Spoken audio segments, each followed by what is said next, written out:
Hello, everybody. This is a very special episode of Books Closed because, as you can see, I'm not in a tattoo shop, a dirty, regrettable, dark, dingy tattoo shop like I normally am. Today, I'm at the Eustis estate in Milton, Massachusetts, which I didn't realize was so close to Boston as I was sitting in traffic on the bridge to get here. And the reason that we're here is because there is a very interesting exhibit here. It's called Loud, Naked, and in Three Colors, The History of Tattooing in Boston. And I just got to check it out. It's very exciting. It's very cool. And a little blurb from the website here. This exhibit traces the popularization of tattooing in Boston through the stories, flash art, memorabilia, and ephemera of the city's leading tattoo pioneers. And there's no shortage of all of that. What we're going to do today is have a little talk. We're going to talk about some history. I've got a couple fantastic guests here who know a little bit about New England and Boston and the whole shebang. So I'd like to welcome back to the show Juli Moon for her second appearance, which I'm very excited about. I was able to talk to Juli a couple of years ago at her studio, which is the most whimsical, beautiful, magical place I've ever been, that also calls itself a tattoo shop. Thank you. And also, for the first time, welcoming Erick Lynch of Redemption Tattoo in Cambridge, Massachusetts. Pretty psyched to be here. Thanks. Well, thank you so much, guys, for being here. This has been in the works for a bit, so it's exciting that the day has finally come. And I know that both of you, as we were preparing for this today, we, just through conversation, I can tell we have no shortage of stories. You guys both have a lot of insight into tattoo history, whether it's your own or others. So let's get started. I guess let's first talk about this exhibit. We all got a chance to walk around, check things out. Juli, what are some of your impressions of what you were able to just see up there? I am amazed. Oh my goodness. I feel that I have learned so much today of the history of tattooing in Boston. I knew of Scully Square. I knew of the very sad passing of tattooing and all of the businesses, including the tattoo studios that were in Scully Square, that were eradicated by Government Center coming along, as well as the now forbidden, at the time, art of tattooing. And I learned so much. There is so much beautiful flash machines, photographs. It is truly an amazing exhibit. It is. And we were talking about how funny it is to see this stuff in a museum setting, some of it were pieces that were thumbtacked to the wall that were pulled down, and now they're displayed in this beautiful setting. And it's a funny thing to see tattooing featured this way sometimes. This Eustis estate is gorgeous. It is. It is mind-bogglingly a gorgeous, beautiful setting for this exhibit. Yeah. Well, it's nice that they let some riffraff like us through the back door to do this real quick before the boss comes in later. So. Yeah, it's crazy pulling up here. I was saying that it felt like you're going into one of those like movies where you're going to stay overnight in some spooky mansion or something like that. Exactly. It's amazing. Just to see all the stuff hanging and to make it look like a fine art show. I know it's considered fine art still as well, but it's great. I think it's awesome. I wish that more museums, and I hope more museums pick up on this stuff, especially American stuff. I know MFA does the Japanese stuff because of the prints and all the woodblock prints that they have, a huge collection. But I really wish they would maybe focus a little bit more on the American stuff. Yeah. It seems to be a growing trend around the States a little bit. We see these big shows happening every couple of years or so. But I think as more people are willing to share their collections, I think we'll see a lot more of this stuff. We've certainly seen a lot of books. I know you put together a book recently in the last couple of years with a bit of your collection, which we can talk about in a little bit. But sure. It's, I feel like a lot of tattooers are maybe a little closed off to sharing what they have sometimes. I did for years. I was afraid to show stuff. I still sort of am. It's really, being a collector, especially nowadays, there's so many collectors that aren't tattooers, which is totally cool. Mm-hmm. But it makes it a lot harder to buy stuff. And I'm cheap. I don't want to pay millions of dollars for stuff. And the prices for stuff is it's crazy what people pay now. So you feel like your collecting has slowed down a bit in the last years?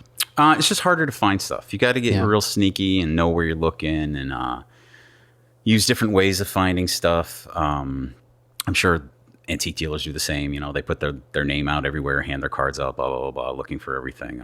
But yeah, it's gotten far more difficult. I remember when I started collecting in the late 90s, it didn't feel like, it's not that no one cared. It's just no one outside of the small little group of people that felt like they cared about collecting this stuff from the past were collecting.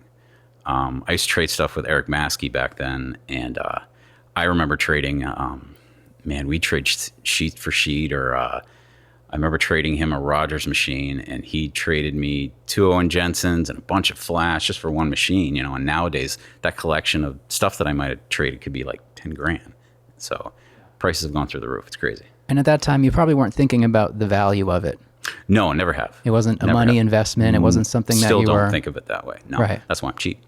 Yeah. That's why I've never spent over $1,000 on anything. Well, actually, there's one sketchbook that I bought for a couple grand, but I'm cheap. I don't really spend a lot on this stuff. Well, I feel like collecting, you kind of have to make parameters for yourself, and that's what can keep it interesting. Absolutely, and I'm collecting for myself. It wasn't to kind of show it or show it off or go look what I got or something. It's just I just love the stuff. So yeah, for me. Yeah. And I know people that have stuff that will never share it with anybody. They barely want to show close friends, and I feel like that's almost a shame to have this stuff locked up until inevitably it will come out. I think a lot of tattooing's always been that way. That people are afraid to share stuff. I mean, when I started, I remember people not sharing what color they would use, or they'll tell you like, oh yeah, I did something funky to this ink to make it better or something, you know. So I could see that. You know, not everybody wants to share everything. Yeah. Nowadays we share as much as we can, but right. Yeah, it's nice to kind of hold something close and maybe not share it with somebody. Yeah. Well, let's talk about that. Let's within tattooing, the acquisition of knowledge and information, because I think that's something that's really changed, I'm sure, over both of your careers, the attitudes that you see and maybe your own attitude as far as sharing and acquiring knowledge. So, Juli, what year did you start tattooing? I started tattooing in 1978. So at that time, what did things look like as far as you getting your foot in the door? Like, how did you get your opportunity to begin? It took me 5 years to find an apprenticeship, and it was fortuitous that I was able to take my art portfolio. I was an art student part-time and working for the Navy full-time, and I took my portfolio down to Richmond, Virginia, to Danny Fowler's studio. I had seen some of his work, and he was using a pastel blue. Uh-oh. And did moons and stars and things like that were so not traditional tattooing. And it's like, I want to meet that guy. And he looked at my portfolio, was interested in opening a studio right outside of Washington, D.C., and he agreed to take me on right away. What is it that you think that he saw in you? Was it just purely your art acumen, or was there more to it? I think it was where I lived, and that I was interested, that I seemed sincere and like I would be dedicated, and also that I lived in the area where he was thinking of opening a studio. Right place at the right time. Exactly. So he was probably pretty open with sharing things with you then, if he took you on as an apprentice. Yes. Well, also, I had my Huck Spalding catalog with me, and I showed that to him, and he was surprised that I had the Huck Spalding catalog right in my hot little hand. And he said, okay, well, this is what you need to do. And he went through the catalog and said, buy this, this, this, this, this, this, and this. Don't worry about that. Don't get that. Get this instead. And it was, that was my shopping list for my first round of tattoo equipment. Yeah. And that's nice to have that guide from the start, too. We were talking earlier about how every generation of tattooer seems to pick up things so much faster. And in that case, that's clear that he helped you skip probably all of his mistakes and ordering all the wrong things first, and you just started with whatever was the best of the best, in his opinion at that time, which is huge. That was huge and still is in my mind. Yeah. So, Eric, when did you start tattooing? God. I feel like there should be like a parental advisory before I... Let's get into it. It's like, I'm Johnny Knoxville. Welcome to underage tattooing. I tattooed myself at 13. It's a little hand poke. It's funny. I called my mom last night because I thought about this stuff, and it's been so long. Asking about dates and when my mom first noticed a tattoo on me and all these things.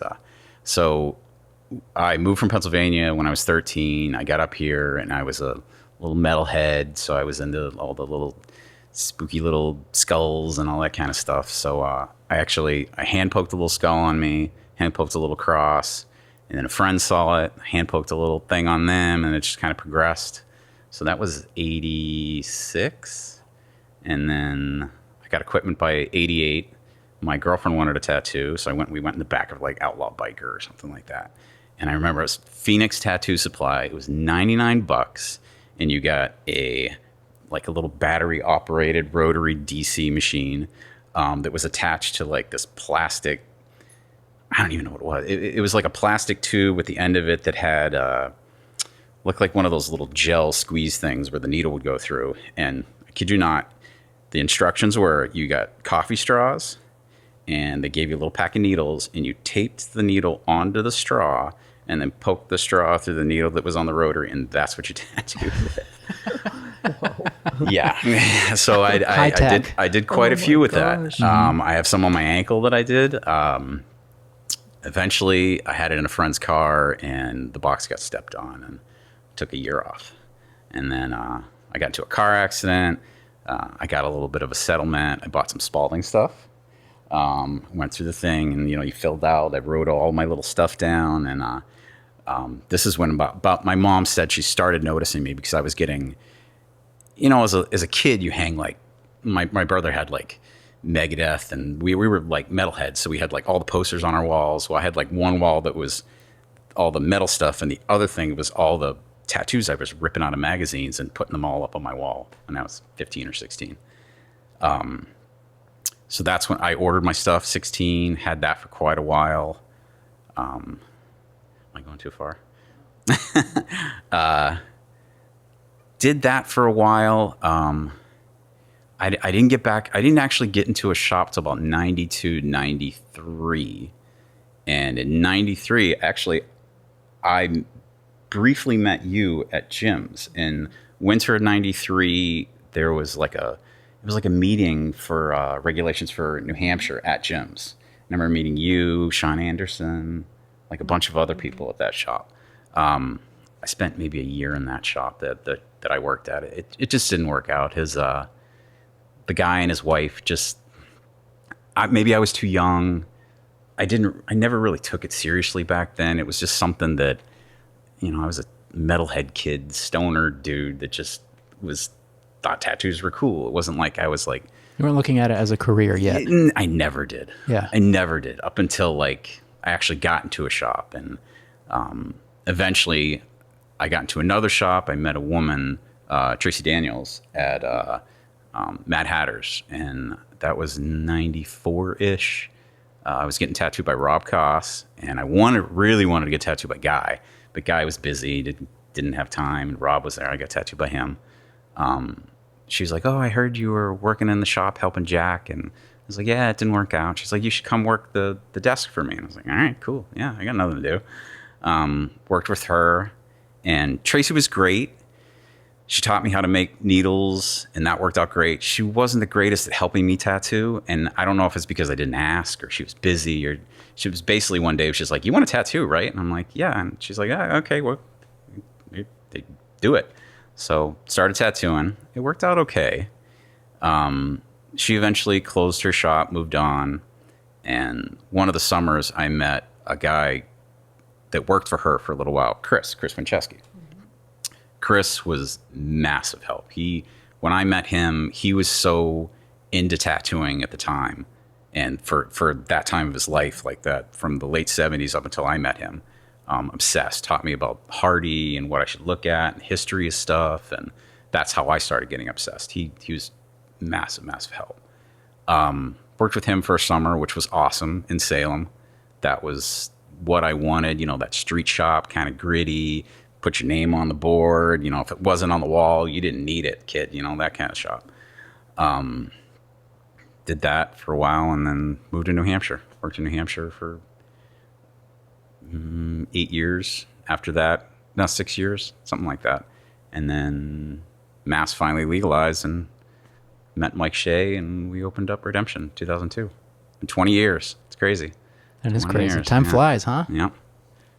So that's interesting to hear about these really important experiences I think a lot of us have, whether it's meeting the right person or going to the right place or just whatever it is where it flips the switch, like where you started looking at tattooing differently and you saw the certain artists that just really, it turned from like a cool metalhead thing in your bedroom to a real career and a real pursuit and something that you can pour. 90s magazines, man. I saw that Yeah. first 1990 Guy Aitchison article, and I was just like, wait, what? It's not like dudes on Harleys and little eagles. And I was like, which I loved, but then I saw Guy doing like chrome and like all these other things. I was like, wait, what? So that totally even pushed me even more. Yeah. Yeah. Seeing those tattoos where it makes you think like, how are they doing these with the same tools that I do to do the little piddly tattoos that I'm doing up until this point? It's like, it makes your mind completely explode and just like rip wide open. Juli, do you have any experiences that you can remember that were just like extremely eye-opening to you at any point? Oh, quite a few. I feel extraordinarily blessed that I went to what was maybe the second or third tattoo convention ever, and that was in Houston in January of 1979. What an eye-opener. It was very small by today's conventions, but I got to meet Ed Hardy. I got to meet a lot of tattooers, and this is a point at which there is no internet. There's not a lot of even advertising, or tattoo magazines are not a thing yet. But just to see someone like Ed Hardy doing the amazing work that he was doing. And when you're coming from a place of looking at the traditional work and thinking, well, that's how it's supposed to be, and then trying to wrap my head around, how do you make it look like that or like that? How do you... And somehow there was a disconnect in things that I could paint and what I was supposed to tattoo. Because it's like in tattooing, it's like all the shading had to be black, always. And it wasn't for a long time until I realized that, I have this whole palette that I can work with. It's just like the acrylics and oils. I can use that same parameter to do something different with my art. But it took a few years for that to evolve. Yeah, well, after like basically being programmed to think that there is no other option, then I can see that you like the deprogramming of your brain would probably, even though you can do it with the paints and it makes perfect sense and you've got this ability and this sensibility with your art, that then translating that to tattooing, it just seems like you can't do it and you're limited and you're stuck. And in a lot of ways we are limited, but like working within those limitations, I think is what a lot of progression will be born through. I mean, you consider everything had to have a black outline. Yeah. Everything. So at that point at that convention, was Ed Hardy like Ed Hardy already? He was rapidly becoming Ed Hardy. Yeah. Because he, I don't think he hadn't published the first Tattoo Time magazine, but it was the very next year, I believe, that he published that New Tribalism, which addressed New Tribalism as well as traditional Americana tattooing. And it was eye-opening. He addressed all of the black and gray work that was coming out of East LA. With Freddie Negretti, Jack Rudy. That was a whole new ball of wax in tattooing. And immediately everybody started working with single needle stuff, and we mostly did it badly. Yeah, and it takes a couple of years to realize how badly you did it sometimes. I'm glad the stuff was light enough that it could be easily covered. Isn't that always the case? So, Erick, let's talk about around the time that tattooing was legalized in Massachusetts, because I think some younger tattooers that may be listening to this don't realize that in our lifetime, or yours, tattooing was illegal in the U.S. in multiple states. And it's funny to think about it now as we sit in a beautiful, the Eustis estate, and being encouraged to have this conversation about tattooing amongst an exhibit of cool old tattoo stuff, that there was a time where in this state, you weren't legally allowed to tattoo unless it was for medical reasons. Sure. Yep. I honestly think it was because no one really put their hand up and actually fought it. I really think, and that doesn't diminish the fact that I believe his name was Stefan Lapierre. I don't know his name. I don't want to get his name wrong. But anyway, the man that fought it and the tattooer that fought it, I think it was because of him stepping up and saying, hey, let's hire a lawyer. Let's fight this. Let's see what we can do about this. And I believe it took like 2 years to get through the state to do it. There was so much tattooing going on in Massachusetts. No one cared. I tattooed police officers, firemen. Like no one cared. It was basically you just couldn't have a storefront. Like no one was going to do anything. The law never stopped the great underground economy. Right, because they're all getting tattooed as well. There was still amazing stuff going on. I believe it legalized, in 2001, and then we opened in 2002. There were shops that were just sitting there ready. I know Rom's shop, Pumpkin Tattoo, and a couple other shops, they were piercing shops. So they were just sitting there waiting for this to happen. And I think even that first Tattoo the Earth tour, I believe the first one they tried to do, they just legalized tattooing, and they were going to try to do tattooing there, and they didn't have it, and they had to wait till the following year to get tattooing in 2001, the fall of 2001. What was that tour? Tattoo the Earth. So it was Who like put that on? I can't remember what it was called. I believe you were there. That was the one in Worcester. That was Paul Booth's show. Yeah, exactly. It was like Tattoo the Earth. They did that show, and then they did a show in Chicago. I did that one, and then they went on to LA. But there were bands. There was like, Slayer was attached to it, and all these other bands. The Massachusetts one, I can't remember there being bands attached to it, but I did that one. I shared a booth with Ami because there was a couple that were trying to open a shop in downtown Boston, and Ami was going to be a part of it, and a couple other guys, and they fought it, but Boston wouldn't move on the zoning laws. They just wouldn't let anybody into downtown Boston. I don't think they still do. I believe they don't want tattooing in city center Boston. I could be wrong about that too, so I don't know. Well, the Commonwealth of Massachusetts didn't mandate any specific rules and regulations. They set up guidelines, but they allowed for each and every city and township to create their own guidelines. Yep. So you could go more stringent and more extreme than what the state allows, but you cannot do less. Right. So around that time, was that when you were at gyms, Juli, when Massachusetts was legalized? I started out at gyms and then established my own studio. And I started looking in Massachusetts because most of my clientele came from the North Shore. And it seemed kind of silly to stay in New Hampshire when I could move closer to the bulk of my clientele. And I checked in Somerville, in Medford, in Malden.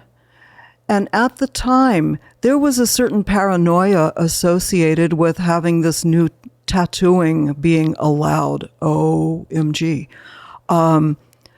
Somerville, I went to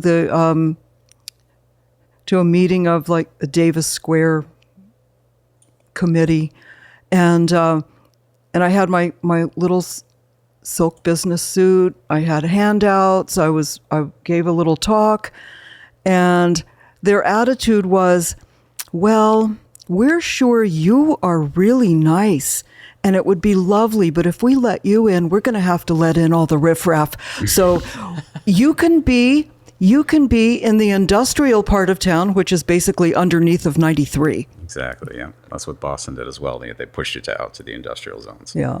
Yeah. How long was it until you would say that maybe people's attitudes change? Or is there still some lingering attitudes? Our last place that we rented, we had to actually hire a lawyer. We hired a lawyer to represent us because when the first redemption, we were there for 4 years. We lost the spot because this company, Modern Continental, that was tied in with the Big Dig, and they were getting sued by the city or something like that because they had, I don't know, manipulated a bunch of money or something like that, and they had to liquidate everything. So when we started looking, no one would talk to us. As soon as they heard tattooing, they were like, no, So we hired a lawyer. We put a little package together, almost like a, representing us, articles, all these things. Even got a letter from the health department from Cambridge, everything to approach lessees, like the landlords. Did you wear a silk business suit? I did not. Well, no, I didn't even get to talk one. to these people. No, I didn't even get to talk to them. So luckily for us, the people that we rented from, there were two brothers. One brother was like, no way. The other brother was like, come on. So that brother talked the other guy into it, and it's been great. We've been with those guys for 16 years now. So they've been awesome. So we got lucky. Yeah. Yeah, which is funny to think that you still have to get lucky in a situation like that. Because I Exactly. think a lot of landlords will find that tattooers are great tenants. Absolutely. And it's funny because they even said that. They're like, we've gotten Frankerland, who was great. He's even said to us, I really appreciate you guys always looking for the building, looking out for stuff, and if anything ever happens, giving me a call or anything like that. So yeah, of course. Yeah. I was looking up some stats about legalization of tattooing in the U.S. because I wasn't sure. I was trying to figure out what was the last state to legalize it. Do you guys know? A little trivia? South Carolina?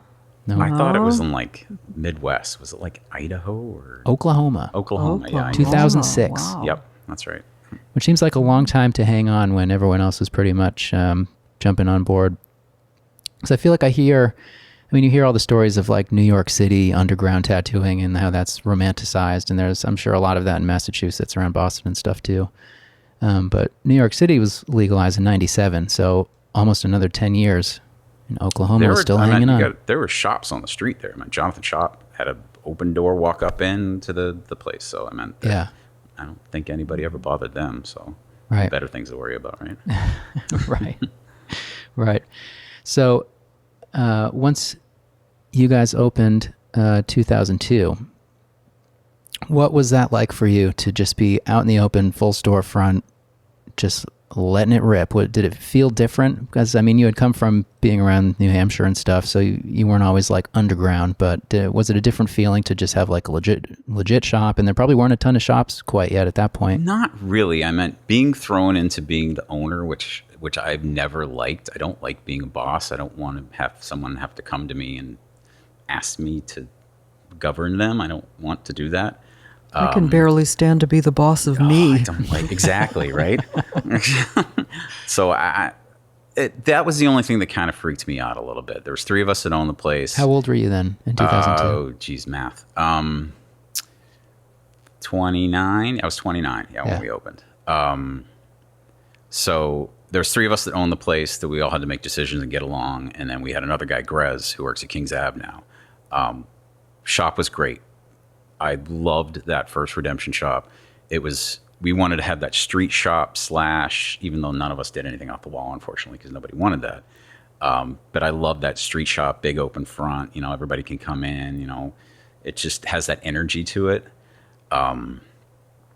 Yeah, I don't think I focused on more than anything but owning a shop. That was hard for me. It's still hard for me. 20 years and I still have a hard time. I didn't get into tattooing to do taxes and look at my QuickBooks and like it's just Right.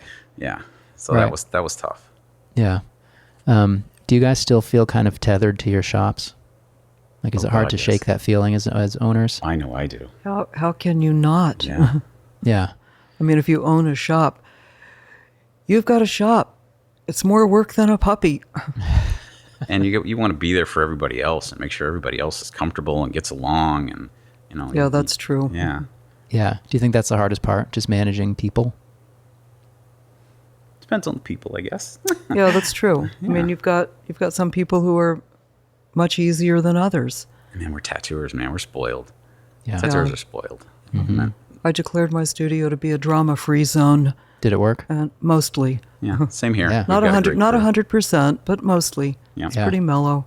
Yeah. Well, that's good. I mean, I guess over time it's only going to get easier, but there's always that those variables that you can't really control. I'm just trying to soak up some wisdom for my own personal journey here that I'm at the beginning of. So lately, I've been, since we've all been sitting on the internet a little more through the pandemic times, and just taking in some maybe current tattoo trends, things that are popular, things that you see pop up, and now things that clients will ask, oh, have you seen this or seen that? And there's all these like minimal, maybe crudely done tattoos for the sake of being crude. Stuff that I've always kind of turned my nose up to because it just looks like bad tattoos to me. But the more that it exists and the more that we see it, it feels kind of like cool and punk rock. And it makes me think back to the times like when the new tribalism, the tattoo time came out, and like tribal tattoos were this cool, different thing. And it was a response to everything else that was happening. And I wanted to ask you, Juli, if you thought like when you really started exploring and pushing boundaries with your work and not outlining everything in black and not just black shading everything, did you feel like you were doing something that was very different? And was there pushback to that? Were people critical? Like, what was that like to be doing something that wasn't the thing that everyone did? Oh, that's an interesting question. I don't think I got too much pushback. I've been doing custom tattooing for so long, and I always believe that tattooing is a collaboration between the artist and the client. And if someone wanted a heavier black outline around their work, then that's what I would do. I don't do so much of that now. I tend to like that very intense color contrast and creating strong edges and then going into soft edges. So it's different. And I think when you're working to please another person, you're a commercial artist, you've got to please your client, and they come to you because you're doing things a certain way. Right. So in that regard, from my clients, I'm not going to get pushback. Maybe from other people who would like for me to tattoo something different, and I will say, go see that guy. Yeah. You know, I believe in matching the artist and the project. Absolutely. Yeah. And with you, Eric, how has it been like curating a clientele? Do you feel that at this point, after so many years, you pretty much have a strong crop of clients that are interested in what you do? Yes, I've been extremely lucky. I hate telling people no. I feel very obligated to do stuff, and I finally told myself. I've had this talk with my wife 50 million times because I'll go home and be like, rant to myself, and she'll listen and give me her good points of view. But yeah, I meant like there's so many times that I've taken things on just because I felt the obligation to do it, and not that I wouldn't do a good job with doing that specific thing. Because if someone comes to me and they want a portrait or I just can't do it. So why do you want to come to me? I'm not going to do that. But if they come to me and there's something that I can do, but I don't have my heart into it, I feel kind of guilty taking it on. I don't feel that I should. So I definitely have gotten better at that, telling people no, and not no, just like, hey, you guys, please email this guy or please email that guy. Or let me introduce you to, Mike or Jeb or Joe, and they do the same thing. If they feel, all the guys at the shop kind of do that. And I feel like we all do that now. Like there's so many people that are put in their own little category, whether they want to be there or not, with the style that they do. And I think they fit it best for the client, and it's for the client in the long run, right? Because they're the ones that matter. If it wasn't for them, we wouldn't be doing anything. We definitely wouldn't be tattooing. So it's all about them. Right. And if there's just too many good tattooers to do stuff Absolutely. that you don't want to do. Yep. And to do stuff that you don't That's think true. that you're the best match for. Yep. Which is a relief in a lot of ways. But I think it takes some maturity to admit that to yourself and to realize when no is the right answer. Sure. Absolutely. Have either of you ever felt limited by your clientele in the sense that they detect that they look at your work, they decide what they think you do, and maybe there's periods where people are asking you for the same thing over and over and over again? Have you ever experienced that? I do a lot of koi fish. I just Which I started love, one over the weekend. And the outlines were all black, too. very Japanese style. Oh, wow. No, I'm getting much better at referring projects that aren't in my wheelhouse, or they're not, or it's like Erick said, my heart's not in it. It's like, oh, this is too much right now. The timing's not right. Mm-hmm. So I am getting much better at saying no. It definitely makes it fair to the client. Absolutely. Absolutely. Because I want to uplift my client and also be uplifted by the project. And if I don't perceive that that's going to happen, then no, I don't want to do it. Yeah.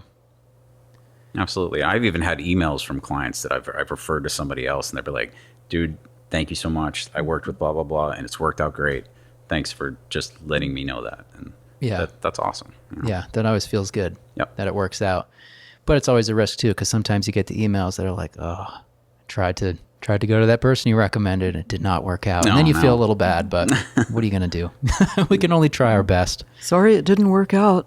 Yeah, exactly. See you never.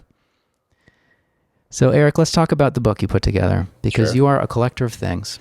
I like stuff. Yes, and we were all talking about this before we got started, and I know that you both have cool stuff, because Juli told me about cool stuff that she has, and I know there's probably sheds worth more stuff that you haven't mentioned yet. So let's talk about your book. What was that project? What was your motivation for putting that together finally? Well, the motivation was we got shut down, right? So it was more or less something I wanted to do like later on in life. I told myself I wasn't going to do it for a long time, only because I felt like I just didn't have enough stuff. There's so many tattoo books out there, and I don't want to diss anybody's books, but there's a lot of books that they'll base a massive book around a tiny collection, and I didn't want to do that. I wanted a book that I would want to buy, and I felt like, wow, there's so much stuff in here. So it was a good excuse to buy more shit your whole life. Yeah, it's always been an excuse. I sell stuff to buy stuff. I got stuff on eBay right now. So we got shut down, and I spent a couple weeks with my kids. It was awesome. I've never taken more than 2 weeks off since like the early, like mid 90s, something like that. I broke my wrist. They told me I was going to have 8 weeks off, and I was like, no, I'm not. I took 3 weeks off. So after the 2 or 3 weeks, I was like, should I paint? Nah, I don't want to paint. That's tough for me. I love art, but tattooing is kind of my art. So yeah, I went through my collection. I started looking at stuff, tried to narrow it down to what I felt like would make something interesting. So I based it off traveling. So what that means is, anybody that would travel, they would carry around those little sketchbooks or travel stuff where they can put up really quickly, anything like that. So kind of poked through my stuff, did a little bit of writing because I was a little nervous about doing that. I never really sat down and wrote anything for a very long time. So I did a basic writing. I wanted it more like I love Ed Hardy's Flash from the Past. That little book, it's, the 9x11 or 6x9 or whatever it is. And it was just so informative with name, date, who did it, amazing sheet, move on to the next page. That's what I wanted. So I sort of based it around that, the same size, the same aspect, and I put a lot of stuff in it. So I was really happy the way it came out. It was a lot of work. I did it really fast. I did it in like 3 weeks just to get it out there because, I got children. I got to feed those guys. Mm-hmm. So it worked out great. I love it. And I did a really small run. I only did 500. I just said that I was going to do another run. I'm only going to do 100. I don't want to, I've had approaches to do it wholesale and stuff like that. And I like hard to find things. I want to make it a hard to find thing. If it's interesting and years from now, and that'd be great. But I don't need to do a lot of them, Do you have specific stuff that you try to collect? Specific artists or? No. Well, I like stuff. I like the carny stuff. Any traveling stuff 1940s and under.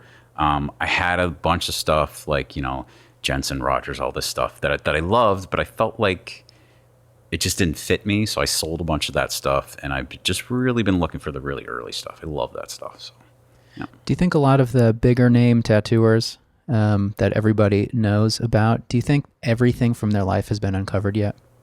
No. Oh, do you mean like are things still sitting in somebody's garage or attic? Like, are or there that kind of thing? unseen Burt Grimm sheets? Are there unseen Sailor Jerry sheets? Ooh. So maybe about 10 or 12 years ago, I came across a collection on eBay. I got it. It's probably about 50 to 60 photographs. It was black and white photographs, 11 by 14. And they were maybe about 75% of them are what were in all those Jerry books that Hardy put out. A lot of them weren't. And I still have a lot of them that I've never seen. And I approached Ed in New York when he was at King's Ave. I said, hey, can you take a look at these? And he looked at them. He's like, oh, these were all in the book. I was like, no, these. And he saw them. He's like, He's like, well, the only thing I can think of is this possibly happened when, I guess, Malone was a photographer. And he possibly photographed them all to either for himself or to give to somebody else. And maybe they're long lost sheets. I don't know. I haven't really shown them to anybody. Well, that's not true. I sold a bunch, and then I've kept a bunch that have not been seen. So, yeah. So, there probably is some stuff out there that nobody's seen. Guys like me don't like showing everything. Well, come on. I'll share. Put it I'll out share. there. Share. Just Just not put on the it on internet. Instagram for free. Internet's. Think about how many likes you'll get. I don't worry about likes. At least 400. I'll do the likes. They can. Yeah, you like them You enough. just scroll by. As long as you see it, it's cool. You don't have to like it.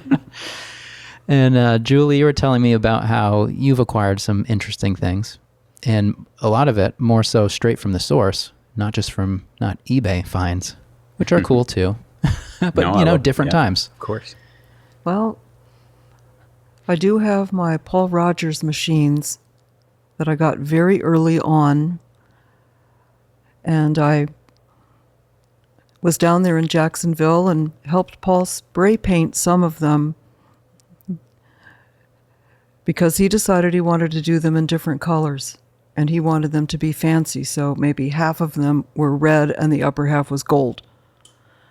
But I made a sign for him that said Iron Factory. That's what I was going to ask. I was going to ask that. I thought I heard that you had done that sign. I did the sign, but Paul did not want to draw attention to his little shed, and therefore he did not put it over the door like I had envisioned.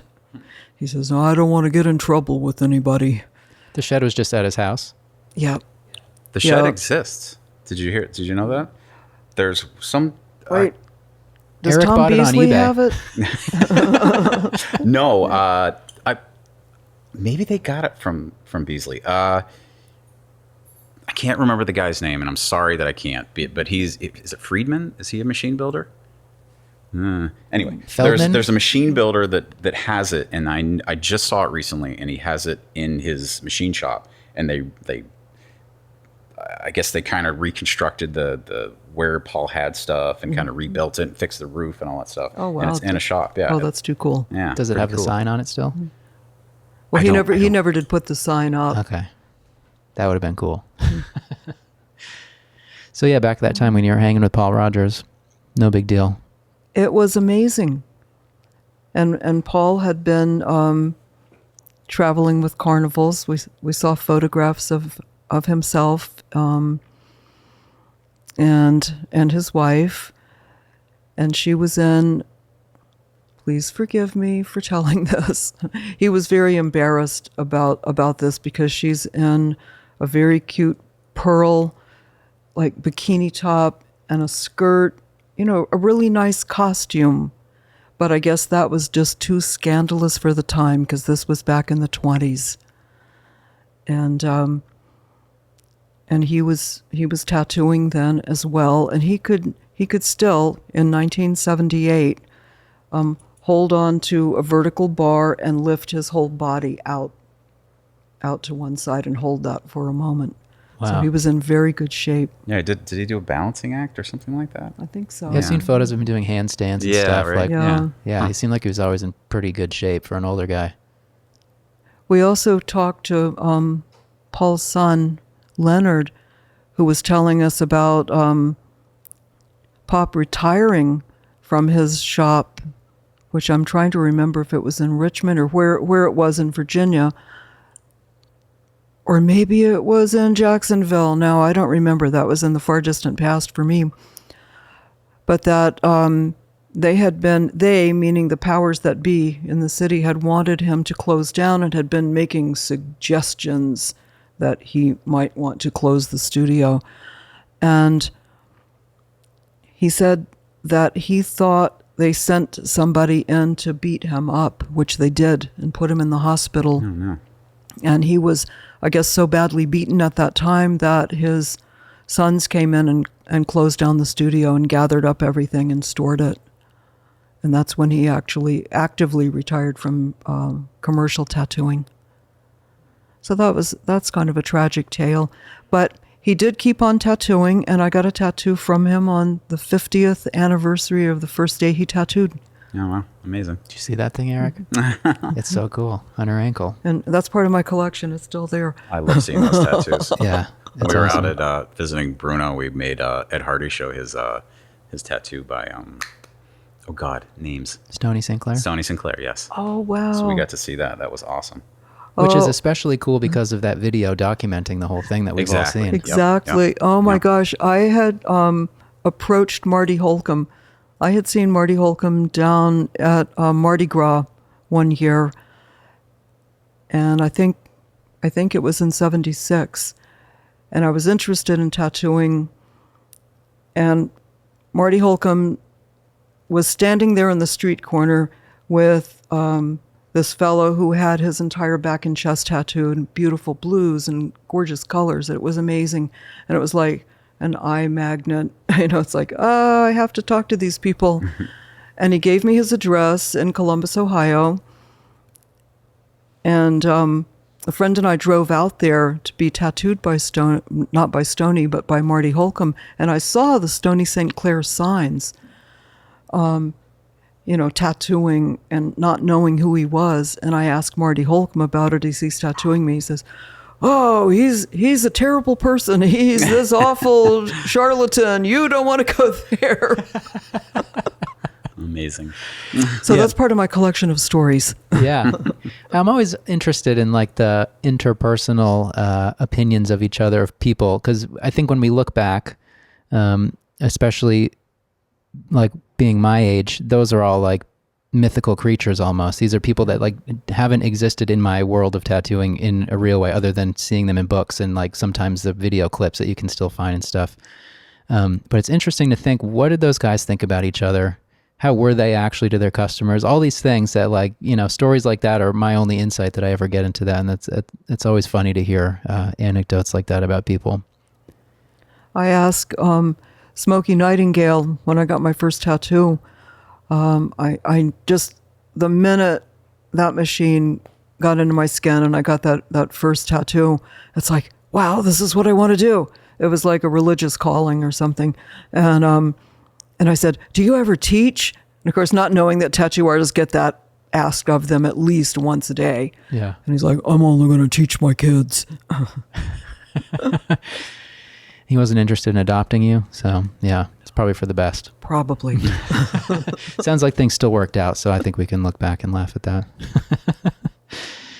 So as far as maintaining a career goes, I think any artistic endeavor or anything that's like a lifetime pursuit, it's interesting to consider the things that maybe you guys have done and continue to do this long term, because tattooing is difficult, it's demanding, it's hard on our bodies, and it also is hard on our brains. And I feel like mentally fatigued after just a normal day of tattooing still, even if it's like a pretty easy day with good clients and stuff, but it takes a lot out of you. Oh, good. You feel that too? I do. Okay. I do. Yeah, I'm a stress case most of the time, even still. Like things feel easier, but it's still not easy. So Eric, what do you think? What do you think about tattooing long term? Have things felt easier for you? How do you stay excited? Like all these things. I love what I do. I don't ever, until somebody at the shop tells me to go home, I don't think I'm gonna.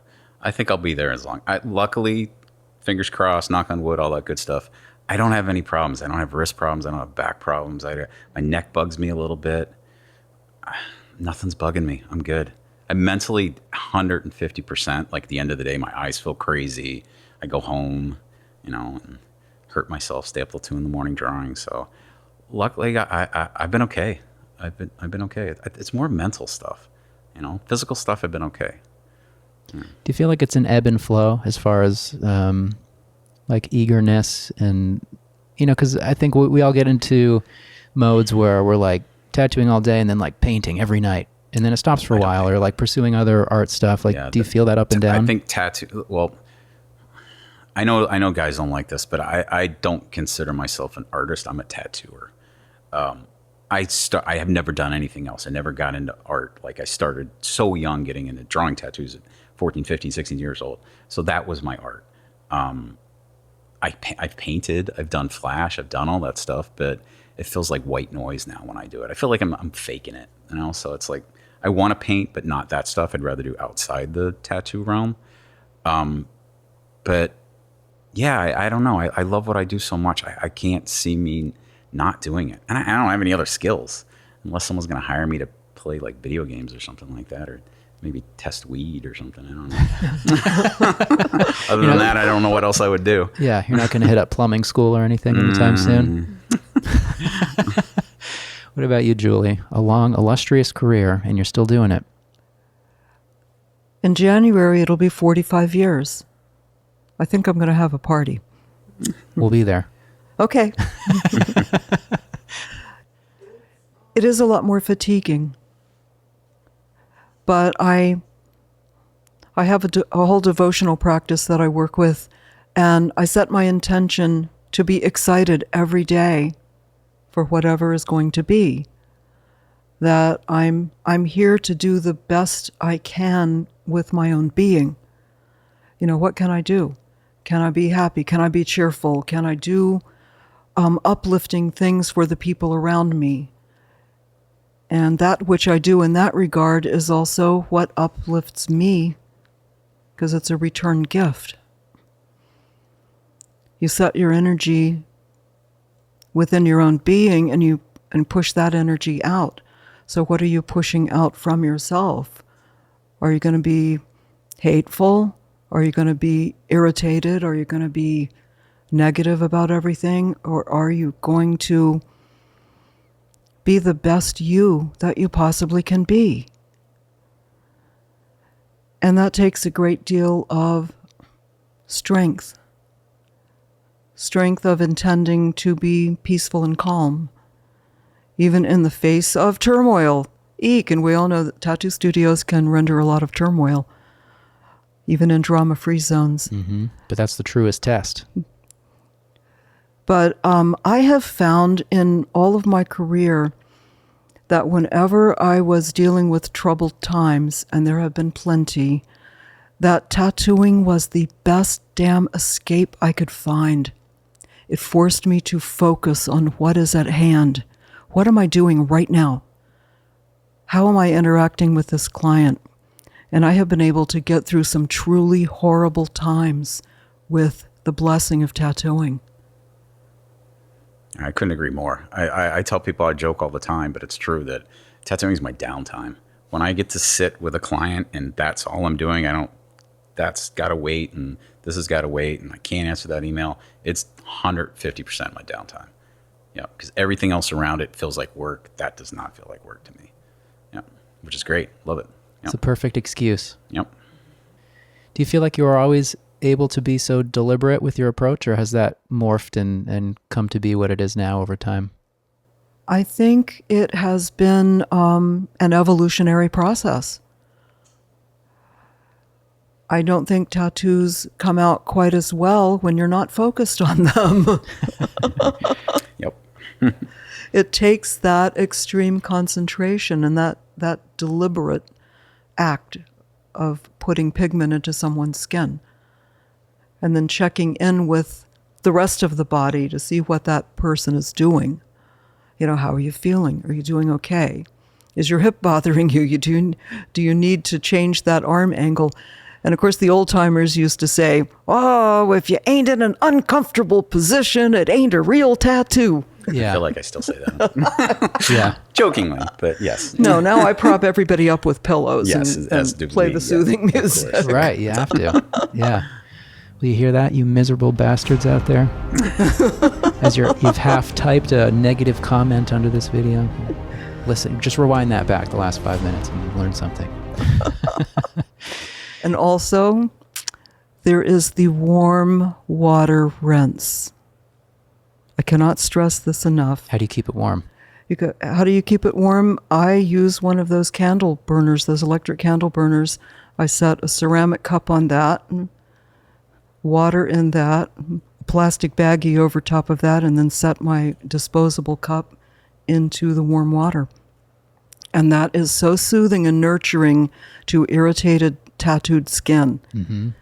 And people just relax into it. I found that to be true just when I was being tattooed myself quite extensively, that a cold spray or a cold wet rag was just really, really distressing and irritating. That would cause me to jump more than the tattoo machine action itself. Yeah. So I've been doing that for maybe almost 30 years, and people are like, just, oh, that feels so good. Oh, thank you. Oh, I really needed that. Pro tip. Yeah, that's a good Yeah. tip because I can think about every tattoo I've probably done ever where you hit him with that cold towel. Yeah, you jump. It startles the whole body and makes you tense up. Yeah. Yeah, it's interesting to think about the shift as far as considering our clients, which seems like a no-brainer now, and especially, as we do larger work. I know, Eric, you're doing big-ass tattoos every day. Mm-hmm. You really have to consider that stuff, or else no one will ever finish their tattoos. Absolutely, right? Yeah. Yeah. I've been lucky with that. I got a few out there that haven't gotten finished, but Well, that's yes. always. Yeah, of course. Life happens. What do you Yeah. do? Yeah. But I think that's what's interesting about tattooers with no tattoos or with not a lot of large tattoos. Is I feel like I've learned the most from experiencing that, like feeling the cold rag or feeling whatever that's uncomfortable. And you kind of pick up little tricks like that aren't really necessarily the exact direct technique of the tattoo, but like that's the technique that I feel like goes such a far way for people. Yeah, it's importantly peripheral. Yeah. Yeah. So, the tattoo industry today, how do we feel overall? Julie's very positive, so you'll probably say that it feels pretty good. Well, yes and no. Yeah. Certainly there was not that much competition back when I first started. I mean, there were hardly any tattooers out there at all. Yeah. And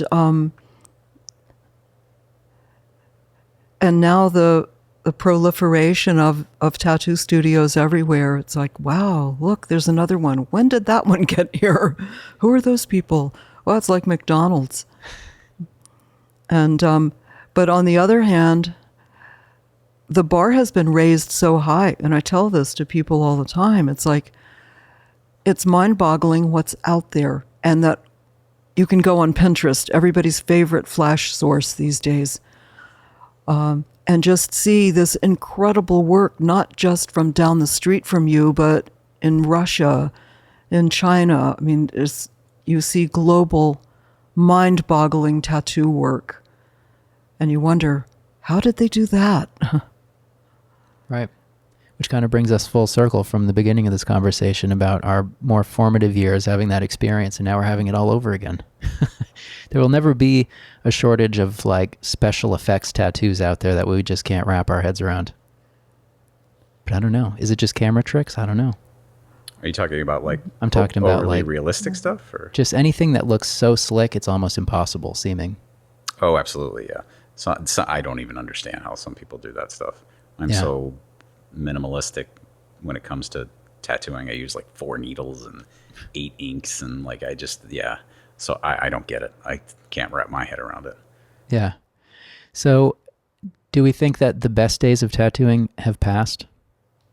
Or is there always going to be a new set of best days? No. I think it's the new paradigm. Yeah. I think everybody, it's just in their experience, their time when they started, when they had their I wouldn't even call it the golden age, but when they had their really early years, when they so obsessed with it, they're always going to go back to that and say those were the best years. But I think every generation of tattooing is going to do that, especially nowadays, because just like you had said, everybody's pushing the envelope farther and farther and farther and farther. That no, I meant sure, you can argue like the so-called quote unquote magic. I don't even know if that's true. I miss working in those crazy street shop scenarios because things happened and it was a lot more energy and things were going on, and you kind of still get that in some shops, but does that really affect tattooing in general? I don't know. Maybe it does for some. I don't think so. I think everyone always likes listening to tattooing's first album the best. Exactly. Yes. Or those early Saturday Night Lives where everybody loved them, but now they're supposedly they suck. So right. And even longing for, or maybe not even longing, but just thinking back to those high energy late night kind of situations. Would you really want to do that now regularly? Maybe. Not me. I don't know if I would. I don't know, man. I love those high energy It is fun stuff. when you don't know what's going to come in. I miss it. I miss that stuff. I wish people would get stuff off the wall. Not that I don't love what I do, because I absolutely love what I do, but the quick kind of high energy stuff, I like it. So. Because it's just pure tattooing. If people come in and they pick flash all day, you're not drawing, you're just tattooing all day. It's kind of fun. Yeah, that, and I don't know, I don't even know how to explain it. Yeah, I don't know. There's just something about it. Yeah. I definitely feel like I get less crazy stories to share because, our clients are always like, oh, what's the craziest thing? What's the craziest tattoo you do? And I feel like I used to have new ones like every other week. Mm-hmm. And now I'm telling those same stories today.